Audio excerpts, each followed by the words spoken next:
पाकिस्तान से अकेली 4 बच्चों को लेकर हिंदुस्तान चली आई, क्या वजह थी? इनका प्यार था सर। पसंद का आपको पता होगा, अगर पाकिस्तान से हो, बिलोंग करते हैं तो पाकिस्तान पसंद की शादी नहीं होती। मैं पहले इंडियन वीज़े से आना चाह रही थी, पर मुझे इंडिया का वीज़ा नहीं मिला सर, तो मजबूरन मुझे ये रास्ता अपनाना पड़ा। पबजी में मिले थे। पबजी में मिलने के बाद नंबर एक्सचेंज करा। नंबर एक्सचेंज करने के बाद धीरे धीरे पहले तो हम मिल चुके नेपाल, ये भी आए, मैं भी आई, 7 दिन साथ रहे, घूमे फिरे, शादी करी, बहुत अच्छे से एंजॉय करा हम दोनों ने।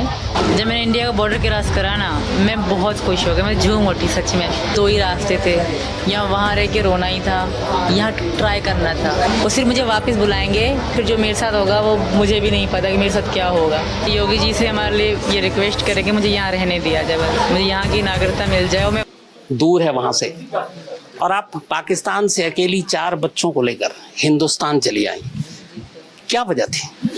इनका प्यार था सर, कैसा प्यार था? बेइंतहा, सबसे ज़्यादा, क्योंकि मैं अकेली वैसे भी रहती थी और पति मेरे इतने अच्छे नहीं थे जितने भी अच्छे बन रहे हैं। इतने अच्छे बिल्कुल ना थे जितने भी अच्छे बनने की ओवर एक्टिंग कर रहे हैं। और मैं रिक्वेस्ट करती हूँ आप लोगों से, इनकी बातों पर ध्यान ना दें, ठीक? नहीं, मैं शुरू से आपसे जानना चाहता हूँ, पाकिस्तान और हिंदुस्तान के रिश्तों के बारे में भी आप जानती हैं, वैसे ही ठीक ठाक नहीं है, तनाव बना हुआ है, और ऐसे में एक सीमा नाम की 28 साल की एक लड़की या औरत कहूँ, अपने 4 बच्चों को लेकर एक अनजान देश में यूं ही चली आती है बिना वीजा के, तो इतना बड़ा जोखिम आपने लेना पड़ा सर।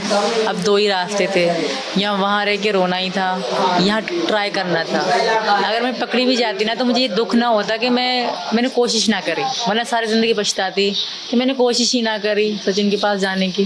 काश मैं कोशिश करती, मैंने कोशिश करी और कामयाब हो गई। मैं पहले इंडियन वीज़े से आना चाह रही थी, पर मुझे इंडिया का वीज़ा नहीं मिला सर, तो मजबूरन मुझे ये रास्ता अपनाना पड़ा। पहले तो हम मिल चुके नेपाल, ये भी आए, मैं भी आई, इन्होंने बॉर्डर क्रॉस करा, इनको मतलब सारा इन्फॉर्मेशन मिली कि बॉर्डर में कैसे होता है। हम 7 दिन साथ रहे, घूमे फिरे, शादी करी, बहुत अच्छे से एंजॉय करा हम दोनों ने।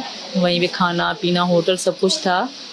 फिर मैं चली गई, बच्चे पीछे ही मेरी चाची के और बहन के पास थे, तो मैं वापस चली गई। मुझे जाना पड़ा बच्चों के कारण ना, शायद मैं तब नहीं भी जा रही थी, तो मुझे इन्होंने कहा कि चली जाओ। शायद मैं खुद गर्ज सी हो गई थी, पर ये ना हुए।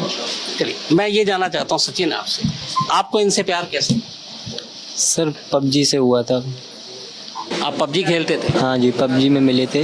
पबजी में मिलने के बाद नंबर एक्सचेंज करा। नंबर एक्सचेंज करने के बाद धीरे धीरे कब की बात है, कितना वक्त हुआ? 2020 की। 2020 में जब पहली बार आप पबजी खेल रहे थे, या पहली बार इनसे आमना सामना कैसे हुआ था, वो अगर कहानी बताओ। वो खेलते खेलते जी, मैं काम पे जा रहा था तो खेलते खेलते ही ऐसे ही पबजी में बात करते हैं, जैसे फ़ोन पे होती है बात, ऐसे बात भी हो जाती है, पबजी भी खेलते हैं। तो ये बोली इनके लोग मेरे पास जैसे मांगते हैं गन फन, वैसे मांगते हैं पबजी में। तो मैं दुकान पे जा रहा था, तो क्या कहते हैं, मैंने एक गेम खेला इसके साथ, रखने के बाद फिर मैं दुकान पे काम करने लगा, मैंने फ़ोन रख दिया।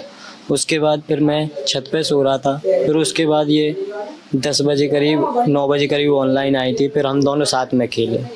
फिर यहाँ पे कम आता था खेलना, मैं थोड़ा ठीक खेल लेता था, ज़्यादा भी ठीक नहीं, हाँ खेल लेता था। तो क्या कहते हैं, हमने ऐसे ही पबजी खेलते खेलते 15-20 दिन खेल कर हमने। तो आप अकेले वहाँ से मिलने के लिए निकल गई, आपको डर नहीं लगा था? डर वैसे तो डर लेगा कि क्या होगा, कोई मुझे मार तो नहीं देगा, गवाह तो नहीं कर गया, इस तरह का कोई डर नहीं था। कंफ्यूज ज़रूर थी, ठीक है। मतलब मैंने ये भी देख रखा था यूट्यूब से कि एंट्री केस पे पहली बार मैं एयरपोर्ट में घुसी थी तब। सोशल मीडिया पे बहुत सारे लोग धोखा देते हैं, तो आप तो पबजी के जरिए सोशल मीडिया पे मिले, आपको लगा नहीं जिस लड़के से, अनजान लड़के जिसको देखा नहीं, हिंदुस्तान से है वो, और उससे मिलने जा रही, तो आपको डर नहीं लगा था धोखा हो सकता है? मुझे डर नहीं लगा, मुझे इन पर बहुत विश्वास था, और मैं खुद को बहुत मजबूत समझती हूँ। मैं समझती हूँ मतलब देश हो कुछ भी हो, जब तक बंदा खुद टेढ़ा ना होगा, खुद गलती ना करेगा, कुछ भी नहीं हो सकता। पहला रिएक्शन जब आप दोनों एक दूसरे को आमने सामने देख रहे थे, एक बार पहली बार आमने सामने आप मिल रहे थे, तो आप दोनों की उस वक्त क्या रिएक्शन था, क्या भावनाएं थी? कोई पता ही नहीं क्या रिएक्शन थी, क्या वो था, इतनी खुशी मिल रही थी कि बहुत खुशी मिल रही थी। तो एयरपोर्ट पे आप दोनों मिले, इसके बाद फिर कितने दिन रहे वहाँ पर? 7 दिन सर, 7 दिन। मैं 7 दिन, बच्चे अकेले थे तो मैं 7 दिन की टिकट कराई। तो जब आप काठमांडू में थे बच्चों से बात करती थी? हाँ, वीडियो कॉल में हमारी बात होती थी। मैंने अपनी बहन को कहा था मैं लाहौर घूमने जा रही हूँ, इनको हटा के मैं वीडियो कॉल में बात करती थी उनसे व्हाट्सएप पे। घर वालों को तब पता नहीं था? उनको लाहौर का पता था। फिर आप दोनों ने नेपाल में शादी की? बिल्कुल। कहाँ, कैसे, उसके बारे में बताइए। वो वहाँ पे एक टैक्सी ड्राइवर भी थे, उनका नंबर भी था अभी तक, उन्होंने फ़ोन तोड़ दिया। उनकी हेल्प से पशुपतिनाथ गए हम लोग, शाम के ही समय था तब करे हमने। वहाँ बहुत अच्छी मंदिर है, बहुत सुंदर है वो, वहीं पे।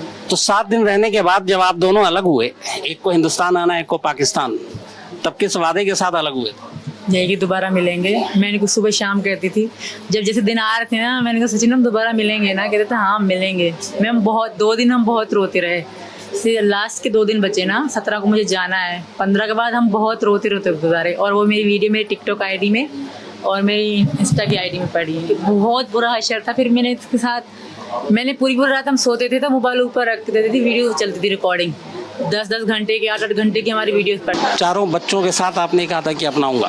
हाँ जी सर, चारों बच्चों के साथ वजह कहा था, बच्चों को लिया, बिन माँ के बालक ऐसे ही रहेंगे, हम अपना जीवन वो करेंगे, काटेंगे यहीं पर, बच्चों को लिया, मैं अपनाऊंगा।